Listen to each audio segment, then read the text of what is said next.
Hello साथियों, मैं सत्येंद्र कुमार आपके अपने एस के अकेडमी में स्वागत करता हूं। साथियों, उम्मीद करते हैं कि आप अच्छे होंगे, मस्त होंगे, जबरदस्त होंगे और आपकी पढ़ाई कंटिन्यू चल रही होगी। तो साथियों, आज हम पढ़ने वाले हैं, आपको जैसे कि मालूम है, जीएसएम। जीएसएम हम आपको बता ही दिए हैं कितने कितने प्रकार से क्वेश्चन बनते हैं। और इसी का आज जो है कि एक टॉपिक और लेकर आ गए हैं जो कि काफ़ी हेल्पफुल होने वाला है। क्या है?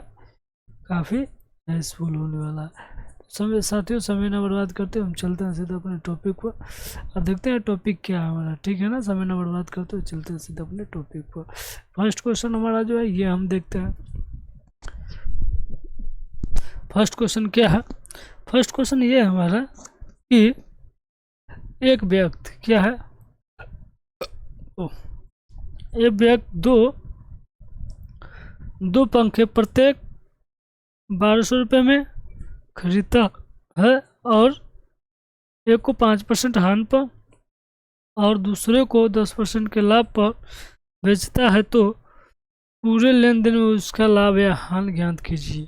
तो इसमें जीएसएम विधि कैसे कार्य करता है ये हम देखते हैं। जीएसएम विधि ये हमारा कहता है जितना जितना कि अब मान लीजिए यहाँ पे क्या है कि हम ये देखेंगे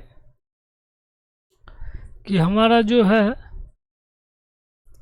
दोनों वस्तु क्या है हमारी बराबर है, 1:1 में है। क्यों? क्योंकि दोनों तो इक्वल है, 1200 तो एक एक मिल के दो। तब एक को कह रहा है कि 5% हानि पर बेचा गया है और एक को कह रहा है कि 10% लाभ पर बेचा गया है। और इसमें टोटल मतलब पूछ लिया गया है कि टोटल क्या होगा। तो टोटल कितना होगा? अब इसमें ओवरऑल यदि एक रहता तो एक का मल्टीप्लाई 2 रहता, तो 2 का मल्टीप्लाई 3 का रहता, 3 का मल्टीप्लाई हम करते हैं। तो यहाँ पर हम देखेंगे 5 करने 5 होते हैं, माइनस में 5, 10 करने 10 से प्लस में 10। अब यहाँ पर जब इसको करेंगे तो ये टोटल आएगा हमारा प्लस का 5। जब प्लस का 5 पे आएगा तो ये कितने जगह बटेगा? तो ये हमारा कितने जगह बटेगा? तो 2 जगह बटेगा। जब 2 जगह बटेगा तो इसमें बताओ, जब 2 से हम भाग देंगे तो ये कितना आएगा? कहीं ना कहीं हमारा आएगा 2.5% का लाभ आएगा। यानी कि ऑप्शन नंबर कौन सा होगा? Option number B is correct answer. ठीक है ना? इसी तरह समय ना बर्बाद करते चलते अपने सेकंड पर। और सेकंड क्वेश्चन ये हमारा कहता है कि एक व्यापारी 2 घोड़ों को समान मूल्य पर खरीदता है। अब समान मूल्य पर खरीदने का मतलब यानी कि एक एक दोनों बराबर है, खरीदता है। वो पहले को 18% के लाभ पर और दूसरे को 20% के हानि पर बेचता है। कुल हानि ज्ञात कीजिए। कुल हानि ज्ञात कीजिए। अब आपको बताना है, सेम टू वही टॉपिक लगाना है, यानी कि 1:1 लगाना है। 1:1 बराबर 2 होता है। एक को हमने बेच दिया कितने पर? तो 18% लाभ पर। और दूसरे को कितना बेच दिया? तो 20% के हानि पर। तो 20% के हानि पर हमने बेचा है। तो यहाँ से हम ये देखेंगे साथियों, ये टोटल इसका कितना होगा? तो ये हमारा होगा प्लस का 18 और ये हमारा कितना होगा? और ये हमारा 20 के 90 यानी कि माइनस में 20। जब इन दोनों का देखेंगे तो ये माइनस का 2 आएगा, आएगा कि नहीं? माइनस का 2। जब माइनस का 2 आएगा तो ये कितने भागों में बटेगा? तो 2 भागों में बटेगा। जब 2 से इसको डिवाइड करेंगे तो ये कितना आएगा? यानी कि कहीं ना कहीं माइनस का 1 आएगा। अब माइनस का 1 का मतलब क्या होता है? यानी कि 1% की हानि आती है। क्या आती है? 1% की हानि आती है। ठीक है ना साथियों? समय ना बर्बाद करते चलते अपने नेक्स्ट टॉपिक को। अपना नेक्स्ट टॉपिक देखेंगे साथियों, कितना अच्छे लेवल का क्वेश्चन है। ये भी आपको समझ में नहीं आएगा कि किस किस प्रकार से क्वेश्चन ये लगा जा सकते हैं। मतलब कि प्रॉफिट एंड लॉस हुआ, एवरेज का हुआ, चाल और समय का हुआ, अरे कई प्रकार का टॉपिक है। ठीक है ना? ये भी साधारण ब्याज, चक्रवृद्धि ब्याज सब में लग जाता है साथियों। समय पर सब बता देंगे साथियों, आपको हर एक टॉपिक का बता देंगे किस पे लगता है। तो इसमें क्या कर रहा है? कह रहा है कि एक व्यापारी एक निश्चित दूरी को कुल 3 घंटे के बराबर भागों में तय करता है। देखिए, बराबर भागों में तय करता है, यानी कि यदि एक चलेगा पहला तो दूसरा भी चलेगा, एक ही तीसरा भी चलेगा, एक ही, यानी कि ओवरऑल क्या है? सब को इक्वल है। ठीक है? इक्वल है।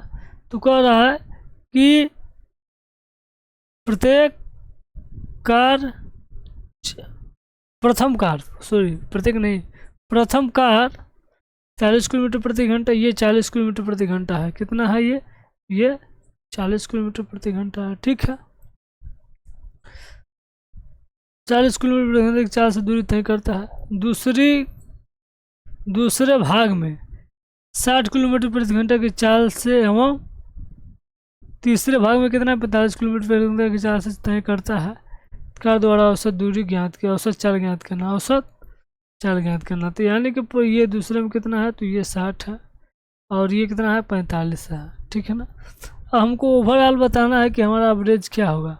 ओवरऑल एवरेज क्या होगा हमें नहीं मालूम, हमें ये मालूम है यदि ओवरऑल एवरेज हम 40 ले लेते हैं तो 40 लेने का अर्थ ये होता है साथियों, 40 देखिए साथियों, आप जितना लेंगे वो ओवरऑल सब में होना चाहिए। यदि आप 40 इसमें लेंगे, मान लेते हैं हम 40 इसमें ले लिए, इसमें भी 40 है, इसमें भी 40, इसमें भी 40, ऐसे मान लिया जाता है, ठीक है ना। तो चलते हैं आगे और देखते हैं, समय ना बर्बाद करते हुए चलते अपने टॉपिक पर। क्या है टॉपिक हमारा, तो ये मान लेते हैं 40 पर, तो ये 40 का जब देखेंगे तो ये 0 आएगा हमारा, ठीक। जब इसमें देखेंगे तो ये 20 अधिक है, अब प्लस का 20 अधिक होगा, ठीक है। इसमें देखेंगे कि तो ये कितना अधिक है, तो ये प्लस का 5 अधिक है, ठीक है, 5 अधिक है प्लस का। ये टोटल जोड़ेंगे तो कितना होगा 25 होगा, कितना होगा 25 होगा। अब आपको ये बताना है कि 25 तो ये हो ही गया, कितना हो गया 25 हो गया। तो अब ये 25 कितने जगह बटेगा, ये 25 हमारा कितने जगह बटेगा, 3 जगह बटेगा। देखिए साथियों, जब हमने कहा कि आपको 40 बनना है तो ये ओवरऑल सभी में क्या होंगे 40 होंगे, ओवरऑल सब में क्या होगा, ये ओवरऑल सब में 40 होगा। और यहाँ पर देखिए ये कटेगा तो ये हमारा बचेगा अतिरिक्त 24.33 आएगा। तो पहले 40 हमने मान रखा था, पहले जब 40 हमने मान रखा था तो अब 40 इसमें ऐड कर दीजिए। जब 40 ऐड करेंगे तो कहीं ना कहीं 48 का इतना आएगा, 3 आएगा। ये ऑप्शन नंबर कौन सा होगा, ऑप्शन नंबर भी हमारा करेक्ट आंसर होगा। इस बात को मानना पड़ेगा, जीएसएम हमारा कहता है जितना ओवरऑल बढ़ेगा वो सब में बढ़ता है साथियों, जितना ओवरऑल एक में बढ़ेगा वो सब में बढ़ता है। इस बात का ध्यान रखिए, इसमें भी उतना है, इसमें भी उतना है, इतना में इतना है, इतना है, जितना ओवरऑल जितना यहाँ पर बढ़ेगा वो सब में बढ़ेगा साथियों, ठीक है ना। इस बात का ध्यान रखिएगा। अब यहाँ पर आते हैं, यहाँ पर देखिए क्या कर रहा है, यहाँ पर भी बहुत अच्छा क्वेश्चन है। कह रहा है कि एक व्यक्ति 8 गमले खरीदता है परंतु गलती से एक गमला टूट जाता है, वो शेष गमला को 25% के लाभ पर बेचता है, उसका वास्तविक लाभ ज्ञात कीजिए। ठीक है, बहुत अच्छी बात है।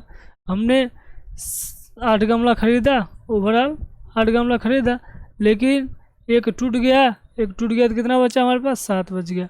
अब यही कह रहा है कि पहले को बेचे ही नहीं करेगा, पहला तो हमारा घाटा हो गया। यानी कि ये माना जाए तो ये 25% का लाभ पर बेचा जाता है, 25% का लाभ पर बेचा जाता है। दूसरा वाला जो 7 है वो कितने परसेंट का लाभ है, वो 25% का लाभ है। लेकिन जो ये है तो क्या बताओ, एक में भी कुछ लाभ मिलेगा हमें, बताओ एक जो है उसमें कुछ लाभ मिलेगा, नहीं मिलेगा। उसमें तो हमारा यदि मान एक है तो यानी कि टोटल का टोटल का होगा, हान होगा, इसमें कुछ मिलेगा ही नहीं। यानी कि इसमें 100% हान होने वाली है, 1 रुपया भी नहीं मिलेगा इसमें। ठीक है, तो ये बताओ ये 100 कितने जगह है, तो मात्र एक जगह है। कितने जगह है, तो मात्र एक जगह।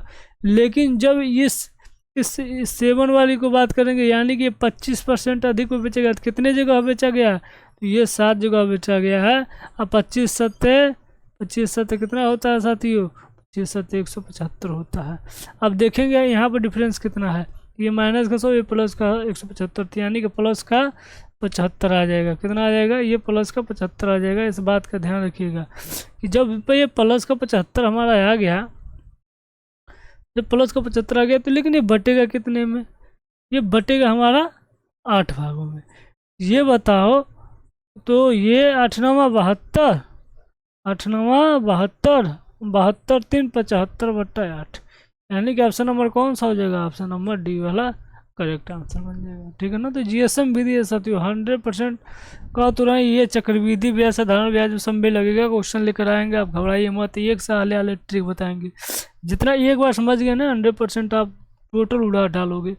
कर रहा है इसमें सुजाता अपने सामान का 75% भाग 24% लाभ पर बेचती है, शेष को 40% हानि पर बेच दिया। पूरे लेन देन लाभ या हानि प्रतिशत ज्ञात कीजिए। ठीक है, कोई बात नहीं। हमने यहाँ पर पढ़ रखा है परसेंटेज को 75 का होता है 3/4। तो ये कह रहा है कि तीन भाग जो है वो 24% लाभ पर बेचा गया है। तो इसमें से 3 में से ये का ओवरऑल 4 है, 4 में से 3 तो 24% लाभ पर बेच दिया। ठीक, लेकिन शेष सामान को कितने परसेंट हानि पर, तो ये बेच रहा है कितने परसेंट, तो सॉरी साथियों, ये 124 होगा। क्यों? क्योंकि लाभ पर बेचा गया तो 100 से अधिक होगा। 40% हानि यानी कि 60 पर बेचा है। ठीक है, और पूरे लेन देन में लाभ या हानि, तो ये ओवरऑल हम जानते हैं 100 होता है। 100 होता है तो 100 पे कितना अधिक है, तो 25 अधिक है। 25 कितने जगह अधिक है, तो ये 25 तिहाई कितना होता है, तो थोड़ा बताना, तो 25 तिहाई कितना होता है, 75, 24 तिहाई 72 होता है, सॉरी। और ये माइनस में 40 आया, तो माइनस का 40 कितने जगह, एक जगह। अब यहाँ पे देखेंगे कितने, तो ये प्लस का कितना आएगा, ये 32 आ गया। ये 32 कितने जगह बटेगा, ये बचेगा 4 जगह। अब इसको काटेगा तो 8 चौको 32, 8% प्लस में, यानी कि 100 था ये पहले से, लेकिन 8% अधिक होगा, यानी कि कौन सा होगा हमारा ऑप्शन नंबर, हाँ ऑप्शन नंबर ये हो जाएगा। ठीक है ना, ऑप्शन नंबर ये करेक्ट आंसर है। ये इसी प्रकार से क्वेश्चन लगता है साथियों। ये वाला क्वेश्चन आप लोग बता दीजिए। ये वाला क्वेश्चन बताइए, अच्छा है क्वेश्चन है, देखते कितने बच्चे बचाते। कह रहा है राकेश अपनी आय का 20% बचाता है, 2 वर्ष बाद उनकी आय 20% बढ़ जाती है, पर वो पहले जितना ही रकम बचा पाता है उसका कितना प्रतिशत वृद्धि हुआ, उसका खर्च कितना % वृद्धि हुआ, ये बताना है आपको। ठीक है ना, तो ये अब कर लोगे। कितना क्वेश्चन है इसके बाद, बस एक ही क्वेश्चन है, कोई बात नहीं। ये चलो देखते हैं। ये बताते हैं, पहले ये वाला बता ले थोड़ा सा, ताकि तुम लोग को इसमें क्या है, जिस थोड़ा हार्ड लग रहा है, चलो यहीं से बता देते हैं, उसे भी बता देंगे, या कि यहीं से बता दें, चलो यहीं से बताते हैं। अपने आय का इतना % बचाता है, तो ये बचाता कितना है, तो ये 20% बचाता है, तो 20% का फ्रैक्शन कितना हुआ, पहले ये बताओ तुम। 20% का फ्रैक्शन हमारा होता है 1/5, यानी कि वो 1 बचाता है, 4 खर्च करता है, ओवरऑल 5 है। यही ना है प्रक्रिया। 2 वर्ष बाद उसकी आय इतने % बढ़ जाएगी। अब आय जो ओवर है, तो आय खर्च, ये खर्च है और ये बचत है, ये खर्च बचत दोनों एक साथ है। ये खर्च है, के फॉर खर्च, और बी फॉर बचत। ठीक है ना, खर्च और बचत, ये वाई फॉर आय है।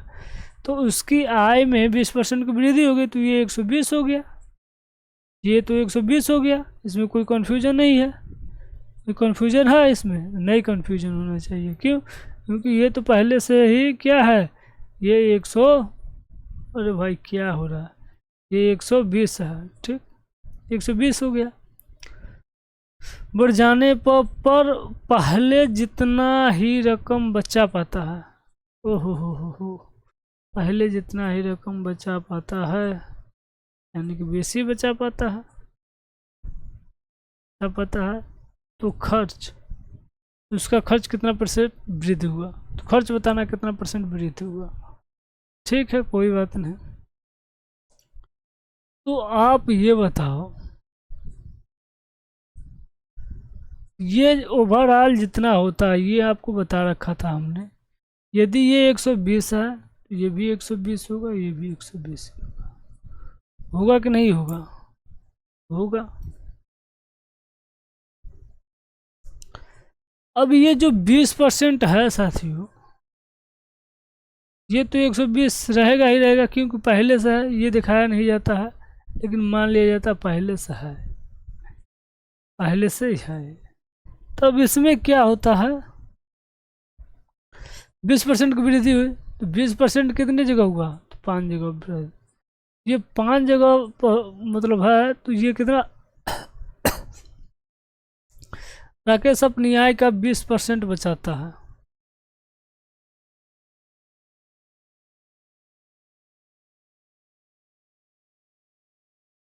ये तुमने गलत कर दिया, बचाता को खर्च हमने कर दिया, 20% बचाता है। देखिए कह रहा है कहाँ से ये उल्टा हो गया है,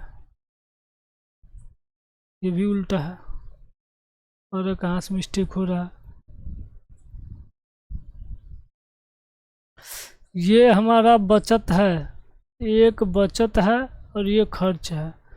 कह रहा है पर पहले जितना ही रकम बचाता है, यानी कि पहले 20 बचाता था, अब भी कितना बचा रहा है, 20 ही बचा रहा है। इस बात का ध्यान रखिएगा। कह रहे कहाँ से मिस्टेक हो रहा है। और ये देखिए जितना यहाँ रहता है उतना ही यहाँ पर भी रहता है, ठीक है ना। इस बात का ध्यान रखिएगा आप लोग। तो ये बताओ ये कितना है, तो 20 सेकंड में 20 है, 20 सेकंड में 20, और 20 सेकंड में 20 है, तो ये कितनी जगह बटेगा, तो 4 जगह बटेगा। जब 4 जगह बटेगा तो ये 5 आएगा, 5 प्लस का। जब ये पहले से यहाँ पर 120 है और ये 5 जुटेगा तो ये 125 होगा, तो 100 से कितना बेसी होगा। अरे 120 पहले से होता है यहाँ पर, जितना यहाँ पर होगा उतना ही यहाँ पर माना जाता है। ये 125 होगा, 125 का मतलब 25% के क्या है, वृद्धि है। ओवरऑल क्या होगा, यहाँ 25% की वृद्धि होगा, ठीक है ना। ये वाला क्वेश्चन देख लेते हैं, ये वाला लास्ट वाला क्वेश्चन। ये भी वही है, सेम टू यू है। किसी व्यक्ति का व्यय और बचत, व्यय 5 बचत 3, ये गलत है। क्या ये गलत है कि नहीं गलत है, बताना तो तुम लोग। बचत और व्यय कितना है, ये इतना है, ये 5 व्यय है, 5 व्यय है, व्यय और सेविंग, ओ सॉरी, ये देखो यहाँ पर थोड़ा सा सेकंड। खर्च, व्यय को हम खर्च से डिनोट करते हैं, बचत को बी से डिनोट करते हैं, ओवरऑल आय को वाई से कर देते हैं। ये 5 खर्च करता है, 3 बचाता है, तो ओवरऑल 8 हो गया। व्यय बचत आय, ठीक, कोई बात नहीं। यदि उसकी आय में 20% की वृद्धि हो गई, अब इसकी आय में कितने % की वृद्धि हो गई, तो ये 120 की वृद्धि हो गई। कितना हो गया, तो ये 120 हो गया। इस बात का ध्यान रखिएगा, ठीक है। ये 120 हो गया, ये 120 हुआ कि नहीं हुआ, ये 120 हो गया। और उसका व्यय में 10% की वृद्धि, खर्च में 10% की वृद्धि, 110 कर दिया गया। वृद्धि हो जाए तो व्यक्ति की बचत कितने % वृद्धि होगी, कितने % वृद्धि होगी, हम ये जानते हैं। यदि यहाँ पे 120 है तो ये भी 120 है, ये भी 120 है। तो जब 120 ये है, ये देखेंगे कि माइनस का 10 है। माइनस का 10 कितने जगह है, तो 5 जगह, तो यानी कि माइनस का 50 आ गया, ठीक। जब ये माइनस का 50 आ गया तो माइनस का 50 यहीं पे तो जाएगा, यहीं पे तो गया होगा, तो ये कितनी जगह बटेगा, 3 जगह। तो यानी कि 16 सही 2/3, 16 सही 2/3। या पहले से यहाँ पे कितना है, तो पहले से ही यहाँ पर कितना है, तो पहले से ही यहाँ पर 120 है, तो 20 यहाँ पर बढ़ा है, और 16 से ही 1/3 यहाँ पर बढ़ा था, यानी कि ओवरऑल 36 से 2/3, यानी कि कौन सा ऑप्शन नंबर 20 करेक्ट आंसर। तो बस साथियों आज के लिए इतना ही, कल फिर मिलेंगे कि नए सेशन के साथ। उम्मीद करते हैं आपको सेशन अच्छा लगा हो। जय हिंद, जय भारत, जय माँ सरस्वती।